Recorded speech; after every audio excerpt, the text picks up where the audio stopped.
Good morning and welcome to the Return Homestead. My name is Mike and my wife Marty and I homestead 6 acres in northeastern Kentucky.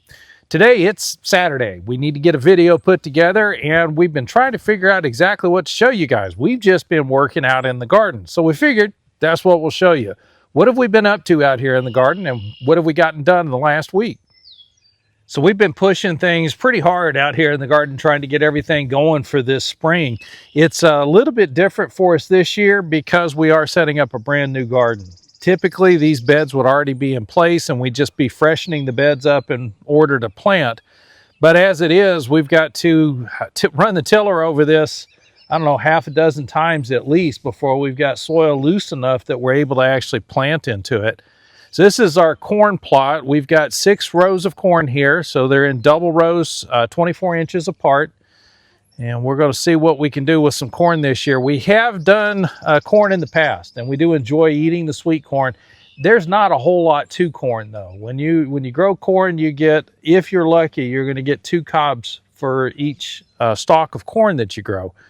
And that's a lot of plant that you get for very little return that you can actually put in a freezer or in a can. But we do enjoy the corn, so we figure we give it one more chance. The plan is to get this corn in and get it raised up and harvested as quickly as we can because this bed is very useful for other things as well.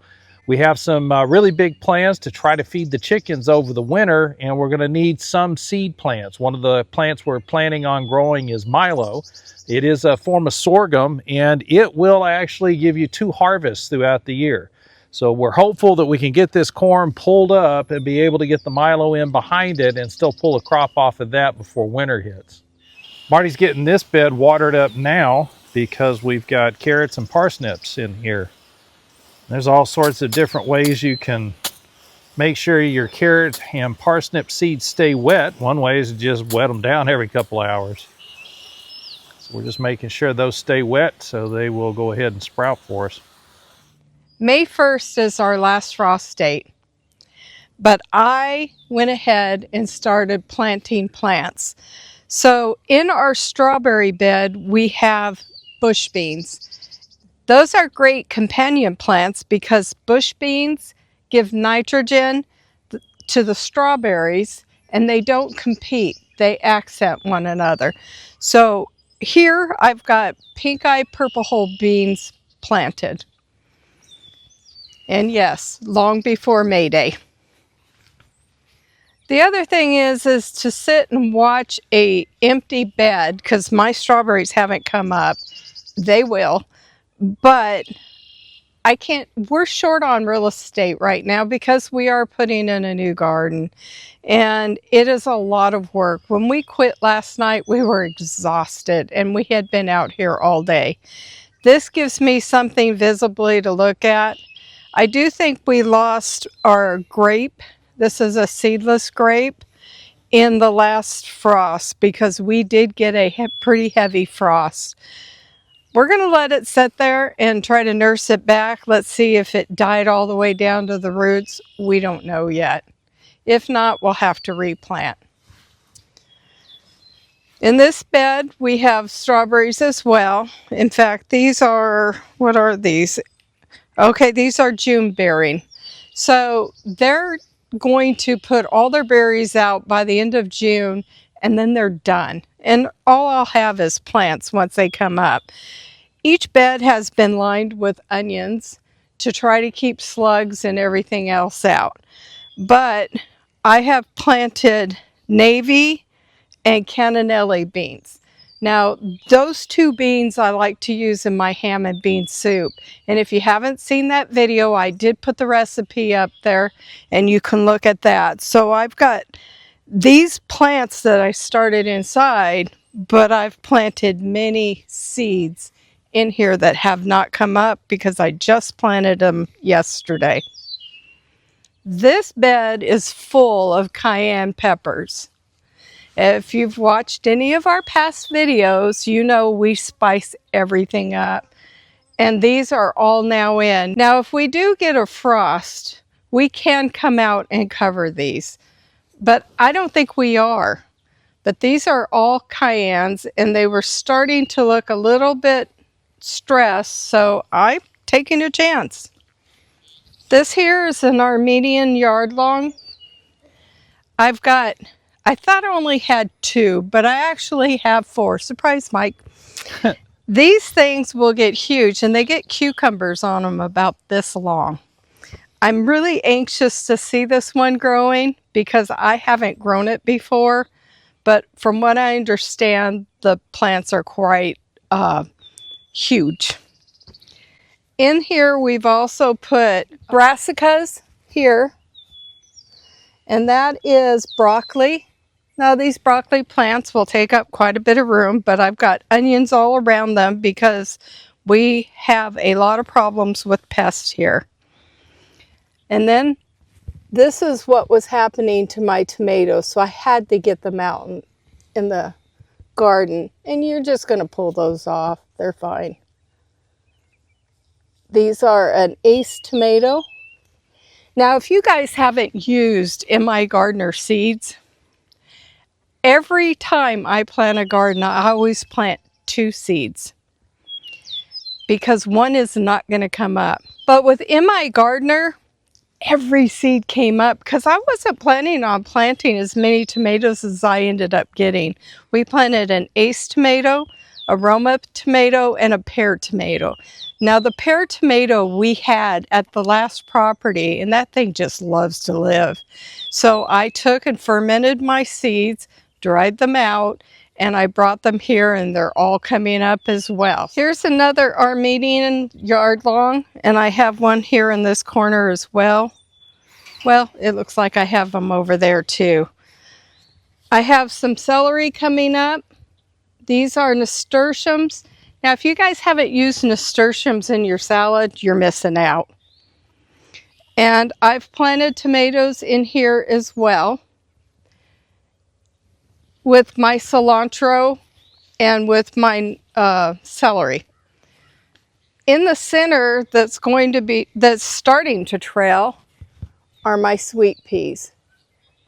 Some people call them English, but these are sweet peas. Now, once these start vining, they're going to shade out my cilantro and my broccoli, which is what you want.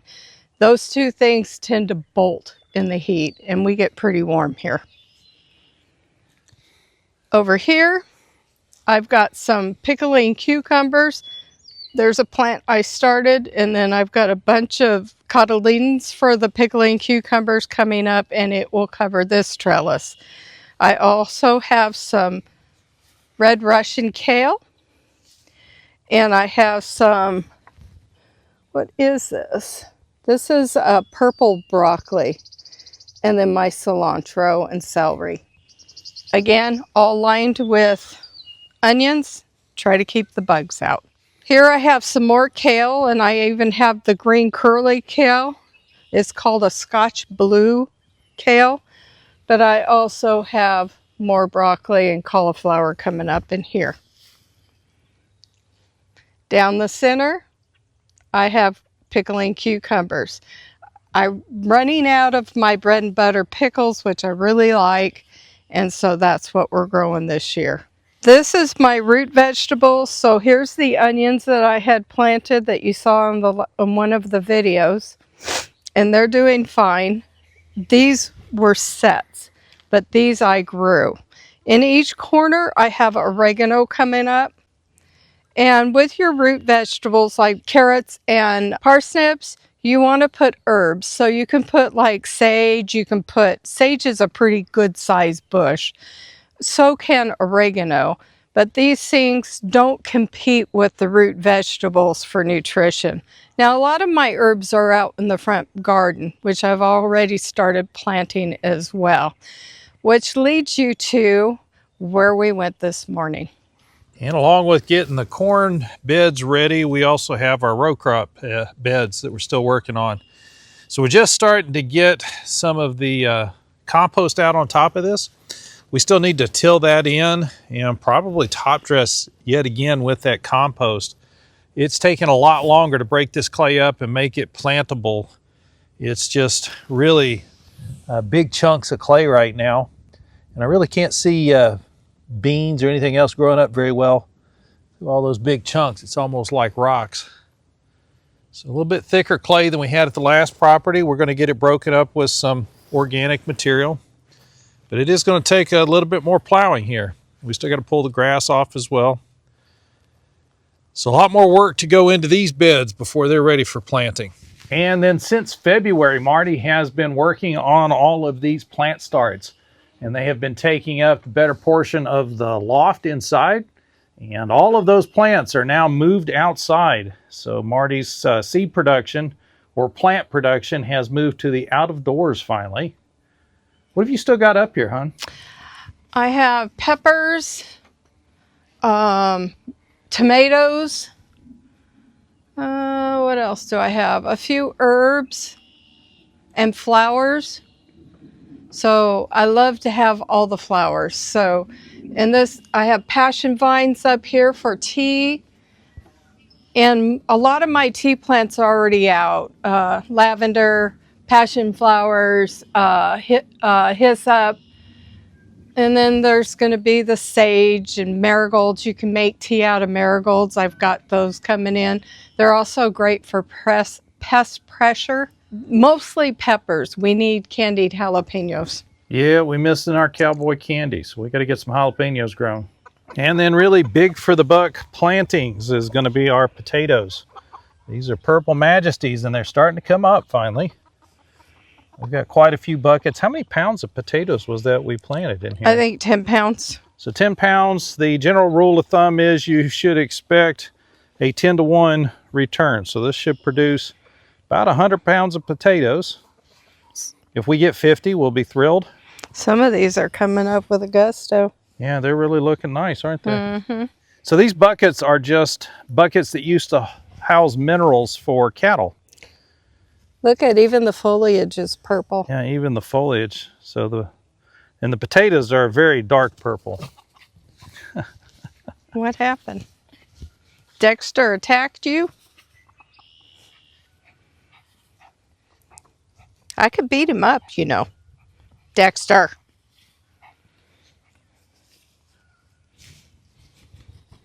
Chokecherries are finally getting some fresh leaves on them. They did get hit with the frost as well, but they're looking good now. Coming back up toward the front here, we've got Rose of Sharon.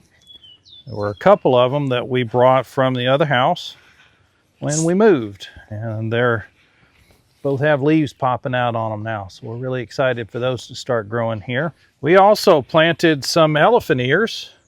We've got some purple ones as well as one of the giant ones in this bed right just outside of the fence. Now my Cleavers is ready to start harvesting and drying. I'm gonna let it get a little longer because it's easier to hang. But this is what I make a tincture out of for lymph system. And just this last week, y'all saw all the work we did up here in this front garden. It's all cleaned up now, well watered, looking really nice and healthy. In these pots is hyssop. It's good for tea. It is an herb, and they're doing quite well. And this is lemon basil. It looks like it's got a little burn on it, but it should be fine. Is that just from the compost? I don't know. It's possible. It could be from sun. Here we have yarrow, medicinal plant. It gets big white flowers on it. And this one is also lemon basil. So that'll all get dried and put in jars for the winter time. Over here we have fenugreek, and in this one we have marjoram. These all came up from seed. And we've been doing just a little bit of forensic investigative work here, trying to figure out exactly what this round space with a hole and a divot in the middle of it out here in the front yard must have been. We're not 100% sure at this point. It looks like something used to be here and there was a ring of rocks that went around this thing.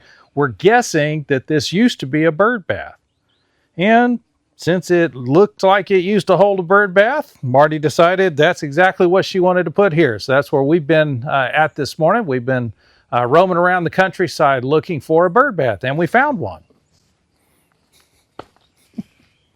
So here's the rocks Mike was talking about. It's pea gravel. And it looks like it came from here going all the way to that divot where we're going to put the bird bath. We have a lot of birds here in northern Kentucky. I haven't seen as many cardinals as we used to have, but I'm excited to attract them to our yard. Now where we got this lady, very sweet lady, casts these all herself. This one happens to be hummingbirds, appropriate for a bird bath. And they're absolutely gorgeous. I'm going to surround these with rings of flowers. I'm also going to put some rocks in the bottom of the bath part so that the bees can partake of the water as well.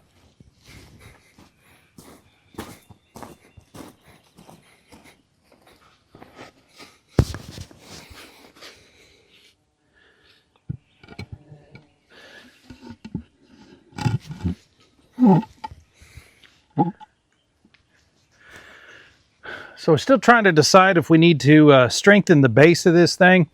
It's a little bit wobbly. It's only going to have birds in it. It's not like this is going to have large animals sitting on it or running into it. We want to make sure it doesn't get blown over in the wind though. So we may need to strengthen the base of this a little bit. But other than that, it looks like this is what used to be here. So we put another one here.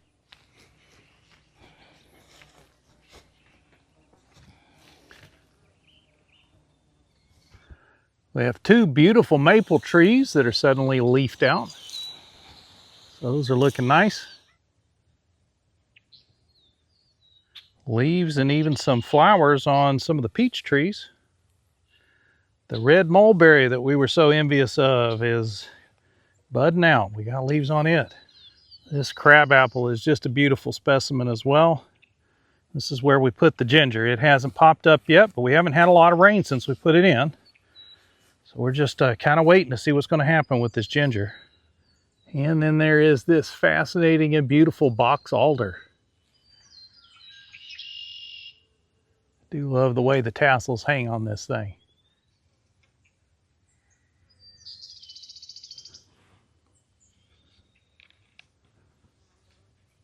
Up here where the bees are going, we have what appears to be probably some tulips. At least that's what we're hoping coming up. We'll see when these things flower, and if they are tulips, we'll get them moved to a more appropriate place. Also growing up here in the slab, or right next to it, is peony. There's a couple of them. We have no idea what color these are yet, so we'll wait for those to bloom. And then in the fall, we'll get those moved as well. And then there's another plant in here we're still trying to identify. Marty is pretty confident this is going to be some sort of a hosta, but the plant identification apps don't agree with her yet. So we're going to let these grow a little bit, find out exactly what they are. And then this is a yellow rocket. Not really sure what this is all about. We're going to have to do some research on that one. This was just a beautiful specimen sitting up here alongside the fence, so I just had to get a shot of it. So all of that is what happened on the Return Homestead this week. We have been pretty busy. We've still got a lot of work that we need to get done in the garden. It's just getting that first garden up and going. We have a lot of beds that we need to get put in.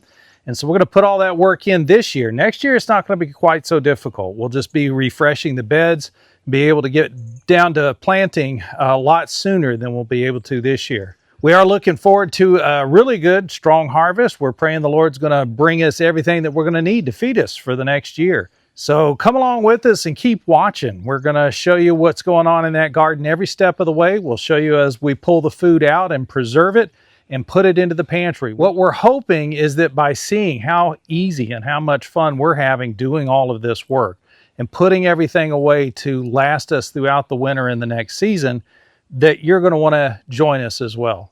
We really do want to encourage you to return to the land, return to labor, and return to life.